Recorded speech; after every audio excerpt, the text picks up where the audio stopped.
పెద్దపల్లి గడ్డ కాంగ్రెస్ కు అడ్డా అయిందబ్బా. 7 ఎమ్మెల్యేలుంటే అండ్లొగలు మంత్రి శ్రీధర్ బాబు సారు, మళ్ళా ఎంపీ సుత కాంగ్రెస్ పార్టీ వంశీ సారు. ఏ ఎలక్షన్లు పెట్టినా పబ్లిక్ ఇంతగానం హిమ్మతిచ్చినప్పుడు పబ్లిక్ ను సుత అట్లా చూసుకోవాలి కదా. మరి అడిగినవి చెయ్యాలే, కోరినవి దేవాలే. ఇవాళ గదే నడిచింది. ఖుద్దు ముఖ్యమంత్రి సారు మంత్రులు పోయి పెద్దపల్లి మీద వరాలు గుమ్మరిచ్చిండ్రు అనుకో రాదుర్రి. ఇట్లా కాదు, ఆడికే వేసి చూద్దాం.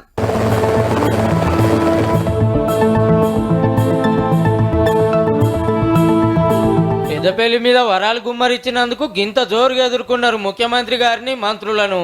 1000 కోట్ల రూపాయల పనులు, మరి 100 బెడ్ల దవాఖానా, కొత్త బస్ డిపో, రూరల్ ట్రాఫిక్, మహిళా పోలీస్ స్టేషన్లు, మున్సిపల్ ఆఫీసు.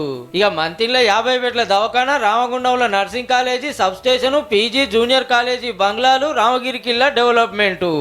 ఇట్లా మస్తు పనులు ఉన్నాయి. మొన్న సివిల్ ఏవియేషన్ మినిస్టర్ గారితో కూడా కలవడం జరిగింది.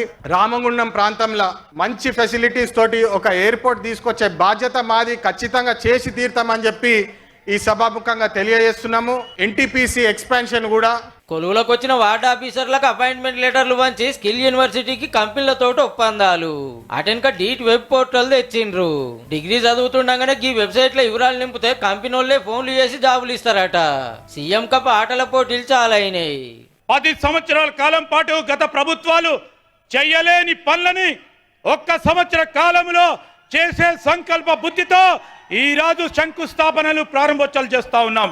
యువ వికాసం మీటింగ్ కాబట్టి యూత్ కి ఏమేం చేస్తుంది, 54,000 కొలువులు ఇచ్చింది చెప్పుకుండ్రు. ఒక్కొక్క హామీ తీరుస్తున్నాం. బీఆర్ఎస్ పార్టీకి ఆత్రం ఆగుతలేదు. కేసీఆర్ గారు బయటకు వచ్చి సలహాలు ఇస్తే తీసుకుంటామన్నాడు సీఎం సారు.